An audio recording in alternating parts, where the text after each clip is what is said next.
Hello dear students.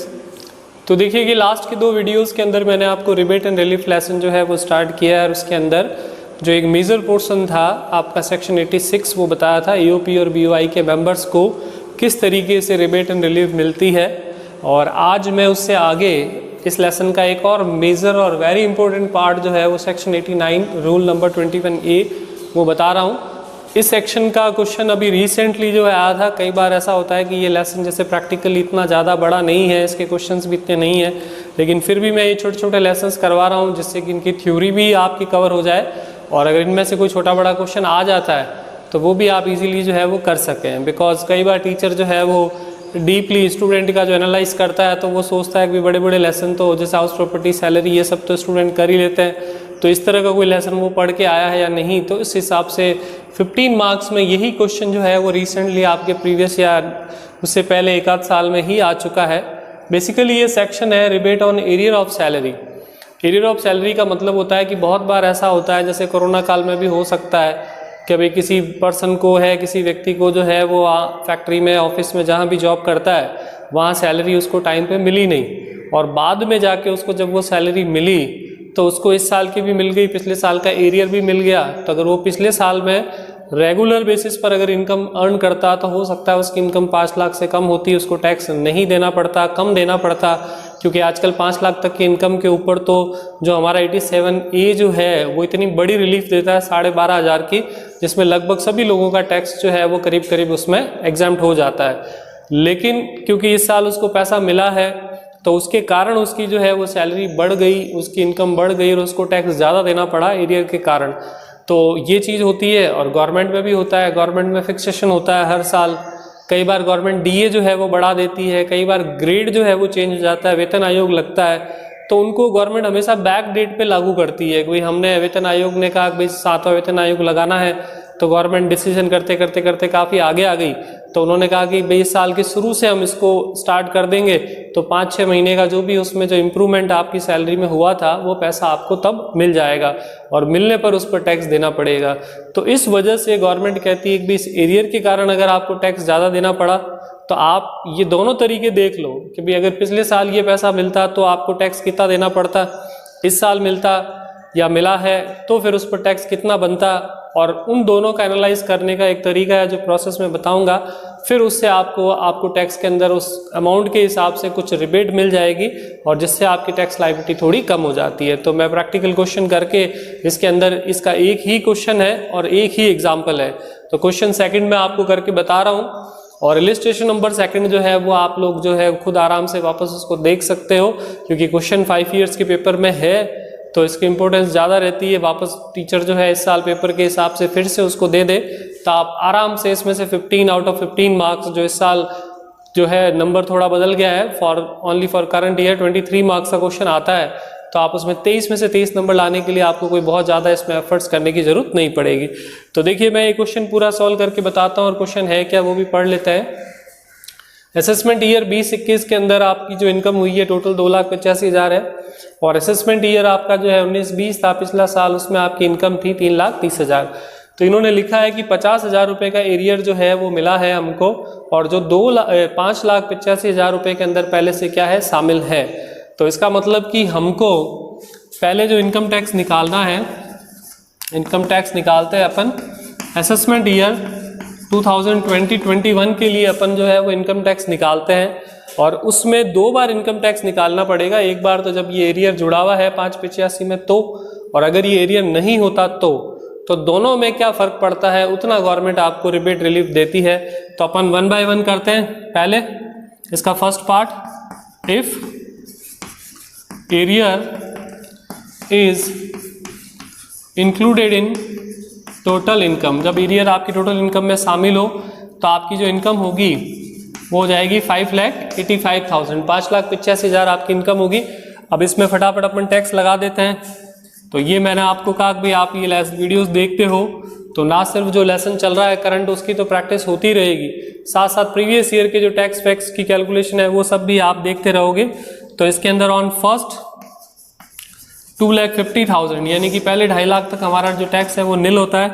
फिर next इसकी income कितनी है टोटल मिलाकर 5,85,000 है, तो नेक्स्ट और एक 2.5 लाख बनेगा, नेक्स्ट 2,50,000 रुपीज़ पर एट द रेट ऑफ 5%। तो अगले 2.5 लाख पर 5% के हिसाब से टैक्स लगेगा। तो 2.5 लाख का 5% ये हो गया 12.5। और अब इसके ऊपर जितना भी हो गया 2.5 और 2.5 5 लाख, तो 5 लाख के ऊपर वाली इनकम पर गवर्नमेंट सीधा चार्ज करती है 20%। तो ऑन 585 में से आपके 5 लाख तो गए, तो 85,000 85,000 आपके बचे हैं। 85,000 पर उस पर एट द रेट ऑफ 20% सीधा लगेगा। तो 85,000 का सीधा 20% चार्ज होगा आपका, तो 17,000 रुपये इसमें आएगा। अब उसमें इन दोनों को जोड़ेंगे तो 29,500 रुपीज़ आपका ये बना। और इसमें आपको 4% अपना हेल्थ एंड एजुकेशन सेस जो जुड़ता है वो जोड़ना है। तो इसका 4% अपन निकालते हैं, तो ये आ रहा है 1,180 रुपये। और ये इसके साथ जोड़ेंगे तो यानी कि 30,680 रुपये आपका टैक्स बनेगा। ठीक है, टैक्स ए, जिसके अंदर अपन ने एरियर को पहले से क्या कर रखा है, शामिल कर रखा है। अब अपन आगे बढ़े, दूसरा पॉइंट देखें कि अगर मान लीजिए कि आपने एरियर जो है वो नहीं जोड़ा होता और उस कंडीशन में अगर आपको टैक्स देना होता तो आप कितना टैक्स देते। तो इसमें बी पार्ट कि इफ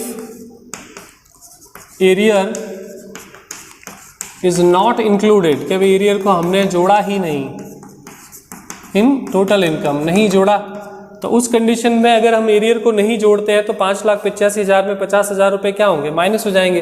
तो यानी कि 585,000 में से अपन 50,000 रुपये का एरियर घटा दें, तो यानी हमारी जो इनकम है -50, तो 535, 5,35,000 रुपये हमको जो है इनकम होगी, जिस पर अपन को टैक्स कैलकुलेट करके देखना है। तो फिर से निकालते हैं टैक्स, पहले ऑन फर्स्ट 2,50,000 पर इस पे कितना होता है, नील। फिर ऑन नेक्स्ट 250 पर इस पे अपन को धीरे धीरे याद होने लग जाएंगे ये कि भाई इस पे इतना होता है, इस पे इतना होता है, तो कैलकुलेशन अपनी अच्छी स्मूथ हो जाएगी। इस पे होता है 12.5 और ऑन नेक्स्ट अब कितने बचे देखो, 2.5 और 2.5 कितने हो गए, 5 लाख तो हो गए, तो अब कितने बच रहे हैं 35,000 35,000।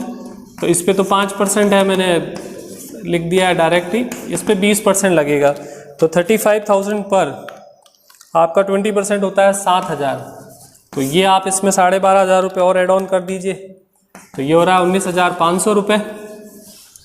ठीक है, और 19,500 में वही हमारा 4% एजुकेशन जो है, और हेल्थ एंड एजुकेशन मैं शॉर्ट में लिख रहा हूँ, ये 4% सेस इसमें जुड़ेगा, तो इसका 4% निकाला तो ये आ रहा है 780। ठीक है, और ये इसके साथ जोड़ा तो 20,280 रुपये ये बी टैक्स आ रहा है, बी वैल्यू पर टैक्स बन रहा है हमारा, कि जब हमने एरियर को नहीं जोड़ा। तो जब हमने एरियर को जोड़ा हमारा टैक्स कितना बन रहा है 30,680, और जब अपन ने एरियर को नहीं जोड़ा तब बन रहा है 20,280।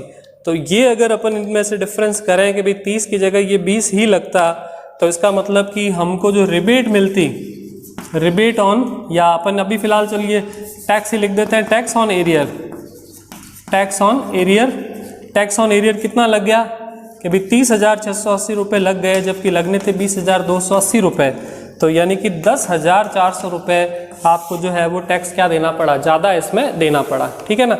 इसी तरीके से वंस अगेन आपको पिछले साल में जाकर भी वो वापस सारी कैलकुलेशन करनी पड़ेगी कि भाई कितना टैक्स था और कितना टैक्स इसका बना है, एंड देन उसके बाद में फिर आप कंपेयर करेंगे कि टैक्स लायबिलिटी इसकी फाइनल कितनी होती है। तो मैं एक बार इसको बोर्ड को क्लीन करके फिर कंटिन्यू करता हूँ। तो देखिए अब मैं इसमें कंटिन्यू करता हूँ कि अगर 2000 आपके 19-20 जो असेसमेंट ईयर है, जिसकी इनकम हमने स्टार्टिंग में लिखी थी कि भाई 3,30,000 है, तो यहाँ पर भी वही प्रोसेस आपको फॉलोअप करना है कि अगर एरियर रहे एरियर ना रहे तो उसमें उसकी टैक्स लायबिलिटी कितनी होगी। तो मैंने पहले इसमें 3,30,000 की इनकम में एरियर जो है उसको इंक्लूड कर दिया, जैसे इसकी इनकम बढ़कर होगी 380। तो पहले अपन इसके ऊपर टैक्स निकालते हैं, ठीक है, 380 पर। तो वही हमारा रूल कि फर्स्ट 2,50,000 रुपीज़ पर जो हमारी टैक्स लायबिलिटी होती है वो होती है निल। फिर नेक्स्ट अब इसमें देखिए कि वो आपके पूरे के पूरे 2.5 लाख रुपए वाले जो है वो बन भी नहीं रहे, क्योंकि 3,80,000 है जिसमें 2.5 लाख रुपए पर तो टैक्स लग गया, तो 380 माइनस 250, तो यानी आपके पास सिर्फ 1,30,000 रुपये बचे हैं, जिस पर एट द रेट ऑफ 5% के हिसाब से आपको इस पर टैक्स लगेगा। तो 1,30,000 का 5% यानी कि 6,500 रुपये आपका इसके अंदर जो है वो टैक्स बना। अब इसकी जोड़ लगा लेते हैं तो टोटल, तो देखिए थोड़ा सा टाइम सेव करने के लिए मैंने इसको जो है वो आगे की कैलकुलेशन थोड़ी नोट कर दी है, क्योंकि वही टैक्स तो वैसे ही निकालना है सिंपल सा, और लास्ट में कैलकुलेशन आपको बतानी थी इसलिए। तो यहाँ 6,500 रुपये आने के बाद में वैसे इसकी इनकम जो है वो 3,80,000 है, और अभी के रूल के हिसाब से तो सेक्शन 87 जो ए है वहाँ पर उसमें 5 लाख तक अगर इनकम होती है तो उसको 12,500 तक की टैक्स की छूट मिलती है, तो ये पूरा अमाउंट जो है वो ज़ीरो हो जाता है। लेकिन हम बात कर रहे हैं असेसमेंट ईयर 2019-20 की, 1920 की। 1920 के अंदर रूल अलग था, बिल्कुल अलग था। उस समय गवर्नमेंट ने रूल बना रखा था कि केवल आपको 87A में 2,500 रुपये तक की रिबेट मिलेगी अगर आपकी इनकम 3.5 लाख रुपए से कम हो तो ये आपको थोड़ा सा याद रखना है। वैसे ऐसा हो सकता है कि क्वेश्चन में भी आ जाए, क्वेश्चन में भी लिखा हुआ हो सकता है कि भाई हाँ आपकी जो है रिबेट इतनी थी, इस सेशन में इतना था, टैक्स का स्लैब ये था, क्योंकि सारी की सारी चीज़ें याद रखना थोड़ा मुश्किल होता है। लेकिन फिर भी आप 2 साल का तो एटलीस्ट आप याद रखिए कि भाई हाँ इन 2 सालों में क्या क्या रहा। तो यहाँ पर इसकी इनकम जो है वो 3.5 लाख रुपये भी नहीं है, उससे ज़्यादा है, 3,80,000 रुपये है। तो इसका मतलब कि इस सेशन में, इस साल में उसको किसी भी तरह की टैक्स की जो है वो छूट नहीं मिलेगी। तो यहाँ पर बस सीधा सीधा आपका जो 4% एजुकेशन सेस है, बस आप सीधा स्ट्रेट फॉरवर्ड उसको जोड़ दिया, और उसको जोड़कर इसकी जो जोड़ आई इसका टैक्स बन गया कि जब हमने एरियर जोड़कर टैक्स दिया तो इसका टैक्स कितना बना। अब अगर अपन ये मान लें कि भाई 3,80,000 रुपये में अगर आप एरियर नहीं जोड़ते तो इसकी इनकम कितनी होती, 330 का टैक्स निकाल दो तो वही 2.5 लाख रुपये तक ज़ीरो, अगले 80,000 पे 5% आ गया 4। अब बिकॉज उसकी इनकम 3,30,000 है, मैंने यहाँ स्टार कर दिया ये 87A के लिए कि भाई 3,30,000 ही है, तो 3.5 लाख से क्या है कम, तो 3.5 लाख रुपए से अगर कम इनकम है तो उसको 2,500 रुपये तक की छूट मिलेगी। अगर उसका टैक्स 2,500 से कम है तो ज़ीरो हो जाएगा, लेकिन 4 है, 2,500 की छूट मिल गई, तो इसका मतलब इसका जो पीछे वैल्यू बच रहा है वो कितना बच रहा है, 1,500, जिस पर आप 4% जो है वो एजुकेशन सेस ऐड करोगे तो 4% एजुकेशन सेस 60 ऐड होगा। तो इसकी टोटल इनकम पर जो टैक्स बन रहा है वो अगर बिना एरियर के बनता तो केवल 1,560 बनता, और जबकि एरियर के साथ बना तो 6,700 और जो है वो 60 रुपये बना। तो इसका मतलब कि जो आपने यहाँ पर अभी जो कैलकुलेशन की है तो इसका नाम, अभी जैसे पहले अपन ने इसको ये भी दिया है तो मैंने वो थोड़ा उसमें नाम चेंज कर दिया है जिससे कि ये अलग अलग हो जाए सारे। तो आपका जो डी में से ई माइनस करेंगे, ठीक है, तो डी में से माइनस करेंगे ई, तो डी में जब आपने एरियर के साथ टैक्स दिया 6,700 और आपके 60 रुपये हो गए डी, और ये हो गया ई, और जब बिना एरियर के दिया तब आपका टैक्स हो गया 1,560। तो 6,760 में से अगर 1,560 माइनस करेंगे तो इसका मतलब एरियर के ऊपर जो उसको हमने एफ नाम दिया उसका जो टैक्स बना वो कितना बना, 10,200 रुपये।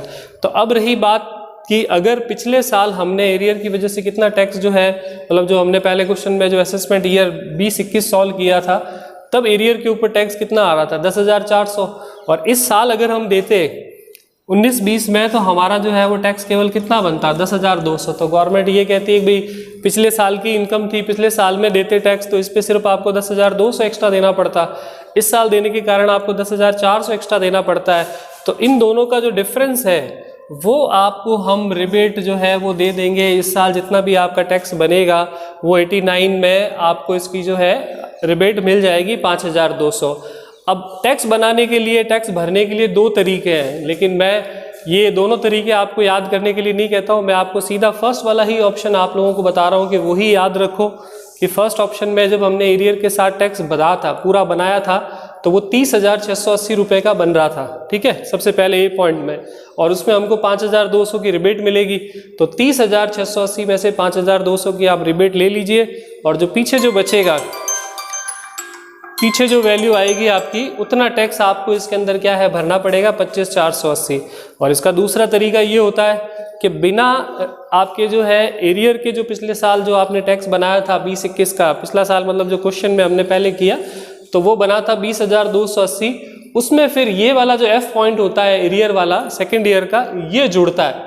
लेकिन ये थोड़ा कंफ्यूजिंग है, मैंने यहाँ ABCD लिख दी है, या तो ए में से G माइनस करो और या तो ए में से G माइनस करो और या फिर B में F जोड़कर आप अपनी जो है वैल्यू टैक्स की निकाल सकते हो। तो इस तरीके से ये आपका जो क्वेश्चन है वो कंप्लीट होता है। और एक एग्जांपल सेकंड है वो जरूर आप देख लें, तो फिर ये अच्छे से आपकी कैलकुलेशन हो जाएगी। और अगर किसी को प्रॉब्लम हो तो वो जरूर एक बार पूछ लें। Thank you.